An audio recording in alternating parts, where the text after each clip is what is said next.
नमस्ते, हम शिवनंदन जायसवाल। आज आप लोगन के समक्ष पेश बा महाकवि घाक के विषय में कुछ संक्षिप्त जानकारी। आदरणीय दर्शक महानुभावगण, सबसे पहले जानल जा हमन के गांव देहात के एक कृषि वैज्ञानिक के रूप में, मौसम वैज्ञानिक के रूप में और एक ठो हमन के ज्योतिषी के रूप में बहुत पुरान करीब करीब 300 साल पुराना हमन के भोजपुरी के महाकवि और लोक कवि के नाम हो घाघ। उन्हें महाकवि घाघ के नाम से जानल जाला।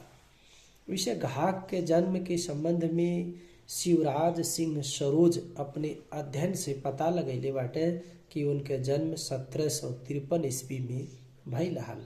इन्हें आज के करीब करीब 300 साल पहले उनके जन्म के विषय में एक मत नाई बा। विद्वान लोगन के तमाम प्रकार के अध्ययन बा, लेकिन ये मानल जाला कि मध्यकाल में उनके जन्म भइल हल और राजा अकबर के समय में घाघ कवि के अस्तित्व रहल और उनके कविता से राजा अकबर बड़ा प्रभावित भइल रहले और उन्हें कन्नौज के पास में कुछ जमीन भी दे देले रहले। घाघ के विषय में इहो बतावल जाला कि घाघ जब कुछ कविता कहे, कुछ दोहा कहे तो उनकी पतोहिया के नीक नाई लगे तो उनके पतोहिया ओकर उल्टा उल्टा कह के सुनावे। तो उनके पतोही से और घाघ से बड़ा टकराव चले, बड़ा झगड़ा हो तो वह अपन घर छोड़ के कहीं लम्बे चल गए रहने। घाघ के विषय में राम नरेश त्रिपाठी जी के अध्ययन बतावाला कि उनके उन जात के ब्राह्मण रहले और उनके दुई ठो बेटवे भी रहले। उन दुई ठो बेटवन के नाम भी उल्लेख कैले बाटे। एक के नाम मार्कंडेय दुबे और दूसरे के नाम श्रीधर दुबे बतौले। लेकिन उनके विषय में डॉक्टर जॉर्ज क्रिएशन भी अपने अनुसंधान में कवि घाघ के उल्लेख कैले बाटे। घाघ के जौन कविता दोहा बा खास करके उत्तर प्रदेश में, बिहार में और राजस्थान में ज़्यादा से ज़्यादा प्रचलित बा। जैसे एक पेड़ बड़ा सूखा कभी कभी पड़ जाला और खेती कैले के लिए बड़ा समस्या हो जाला और लोगन के खाए भर के अन्न नाई हो पावत रहल। तो एक किसान उनके घरे अइले तो अपन समस्या जब कहले तब कभी घाघ वही समय पे एक दोहा लिखले। और का लिखले, आधा खेत बटैया देके, आधा खेत बटैया देके, ऊंची दे दे बारी, जो तोर लड़के भूखे मरी हैं, घघवक दिए गारी। अर्थात ओकर मतलब ही हो कि अगर खेत ज्यादा बा, परिवार कम बाटे नाई तू कई पावत हटा तो आधा खेत बटैया दे दे, यानी अधिया दे दे केहू के, और बाकी जौन आधा खेत हो वो खेत के चारों तरफ ऊंचा ऊंचा बारी लगा दे, यानी मेड़ बांध दे। और मेड़ बांध के अगर खेती करबा चारों तरफ से तो इतना ज्यादा पैदा हुई अन्न तो आर लइके भूखा नहीं मरी है। अगर लइका भूखा अगर मर गए तो हमके आके तू 100 गाली दिहो। यह तरह से कवि घाघ किसान के लिए एक ठो मार्गदर्शक के रहले। कवि घाघ कृषि, मौसम और जीवन के समस्या पर, नैतिकता पर, स्वास्थ्य पर, धर्म पर अपन तमाम दोहावन दहले बाटे। खास करके उनके लिखले के शैली बिल्कुल सरल रहल और लोक शैली में वन लिखत रहले। ठेठ भोजपुरी में उनके रचना मिलाला। जैसे दूसर एक ठो दोहा सुनल जा, अषाढ़ी पूनो दिन पानी, अषाढ़ी पूनो दिन पानी, अमावस ऋतु नाही, अघाघ कहे सुन घाघिन, बरखा हुए छन माही। घाघ के मेहरारू घाघिन रहलिन। उन जब कौनो कविता लिखे वो करे तो उन घाघिन के संबोधन कई के लिखले बाटे ज्यादातर रचना में। भारत के तमाम साहित्यकार लोग अप्रतिम अनमोल मणि पैदा भइल, जोने में से एक बहुमूल्य मणि घाघ भी हो। घाघ खास करके कन्नौज के पास एक चौधरी सराय नाम के गांव बा, वही गांव में घाघ के जन्म भइल रहल, कुछ लोग बतावेले। लेकिन कुछ लोग ही कहेले कि बिहार के छपरा में भइल, और कुछ लोग बतावेले कि जौनपुर में भइल। लेकिन उनके जो भाषा शैली बा, जो लिखावट बा, वैसे पता चलल कि जौनपुर या यही क्षेत्र में, यानी उत्तर प्रदेश के उत्तरी भाग में, पश्चिमी भाग में उनके निवास अवश्य रहल हुई। आगे वन दोहा में काले बाटे, खेती करे बनिज को धावे, खेती करे बनिज को धावे, ऐसा डूबे थाह न पावे, बेहतर है खेती से काम, केहू से भीख न मांगे। यानी दुई ठो अगर गोड़ बा आदमी के, दुई नाव पे अगर रह दियल गए तो उ आदमी डूब के मर जाई।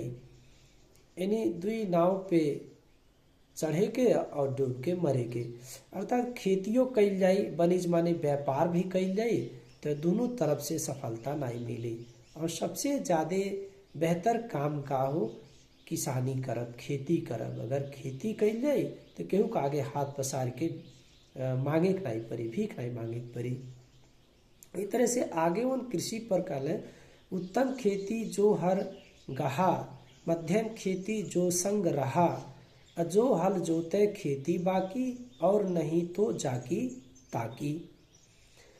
और वन जैविक मल पे कहले, जो कि आज यूरिया यानी रासायनिक हमन के खाद के प्रयोग कइल जात बा, DAP प्रयोग कइल जाता, जोने से जौन हमन के उत्पादन होत बा, धान या गेहूं अशुद्ध हो जात बा, स्वास्थ्य के लिए हानिकारक हो जात बा। तो वही 300 साल पहले वन रचना में कह चुकल रहले, जैविक मल के, कंपोस्ट मल के महत्व पर उन बतैले।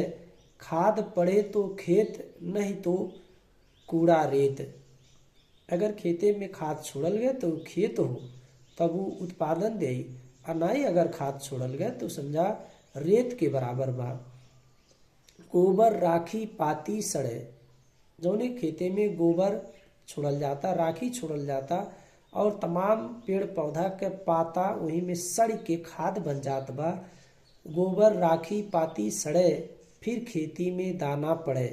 अगर ऐसा जैविक मल, कंपोस्ट मल के प्रयोग कइल जात बा, देहाती खाद के प्रयोग कइल जात बा, तो ओहमें इतना ज़्यादा फसल हुई, वो अन्न में बहुत ज़्यादा दाना पड़ी। सन के डंठल खेत छिरावे, तीन ते लाभ चौगुने पावे। सनई के डंठल, सनई के डांठ, अगर वो खेते में सड़ाई के अगर खाद बनावल जाता, वैसन खाद के अगर प्रयोग कइल जात बा, तो बहुत ज़्यादा लाभ, यानी 4 गुना ज़्यादा पैदावार ओसे हो सकाला। और ओसे उत्पादन भइल अन्न स्वास्थ्य के लिए भी काफ़ी बढ़िया हुई। इस तरह से महाकवि घाघ अपने कविता के माध्यम से समाज में एक ठो मार्गदर्शन करत रहने।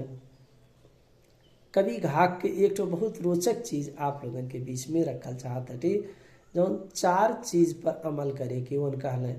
4 काम के करे वाला मनई अंत में आपन छाती पीट पीट के रोवाला। अगर 4 काम कइल गए, उन 4 काम मतलब ने कइल जा कहले के भाव हमें व्यक्त कइले। उन का कहले अपने कविता के माध्यम से कि व्यापार, खेती, ब्याह और संपत्ति के रक्षा। एक व्यापार, दूसरा खेती, तीसरा ब्याह यानी बिटिया के ब्याह, और चौथा आपन संपत्ति के रक्षा कैसे करे के चाही उन बतौले। का कहले, परहथ बनिज सनेसे खेती, परहथ बनिज सनेसे खेती, बिन घर देखे ब्याह बेटी। परहथ बनिज सनेसे खेती, बिन घर देखे ब्याह बेटी, द्वार पराए गाड़े थाती, ये चारों मिल पीटे छाती। अर्थात यह परहथ बनिज के मतलब ही हो कि अगर व्यापार पर हथ मतलब पराई के हाथ में दे दिहल गईल, आपन व्यापार छोड़ दिहल गए दूसरे के भरोसे, तो ईमान के चलल जाए कि आपके नफा नहीं हुई, घाटा हुई। यानी वहमे से आपके जेकरे भरोसे छोड़ दिहल जाए, कुछ न कुछ वहमे से लुकवा ली, कुछ न कुछ चोरी कैली, यानी आपके जितना लाभ लेवे के चाहिए उतना लाभ नहीं मिल पाई। दूसरा चीज ही बतौने कि सनेसे खेती, अगर आप बाहर बाटी आप अपनी आंखी के सामने खेती नहीं करावल जाता, केहू के सनेसा दे के केहू के भरोसे अगर खेती करावल जाता तो जितना चाहिए उतना आपके उत्पादन नहीं हो पाई।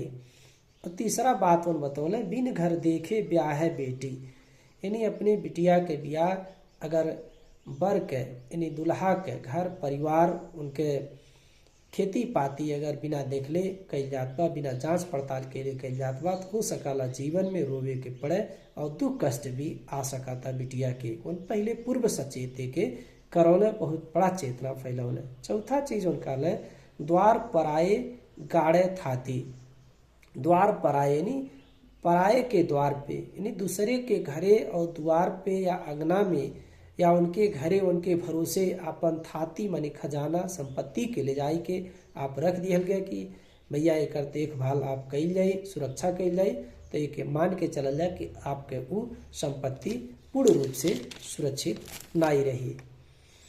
यही तरह से मौसम पर कहले कभी घाघ कि माघ के उखम जेठ के जाड़ा, माघ के उखम जेठ के जाड़ा, पहले में बरखा भर गए ताला, कहे घाघ हम हो वियोगी, कुआं के पानी धुई है धोबी। अर्थात माघ के उखम यदि माघ में ही गर्मी अगर अनुभव हुए लगे और जेठ में जहाँ ज़्यादा से ज़्यादा गर्मी होला वह मौसम में अगर जाड़ा ठंडी महसूस होने लगे तो ये समझल जा। ओकरे बाद में बारिश, पहला बरखा जब होला वही बारिश में अगर शुरुए में ताल तलैया नदी अगर भर जाए तभी समझल जा कि हम वियोगी हो गए।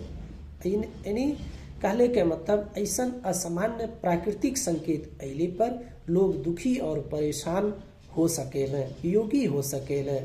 कुआं के पानी धोई है धोबी, एकर मतलब ताल के पानी के सट्टा कुआं में जाए के कुआं के पानी से लोगन अपन कपड़ा धोई है, काहे इसकी ताल के पानी उतना उपयोगी नहीं रही अगर पहले बारिश में ताल अगर भर गई थे।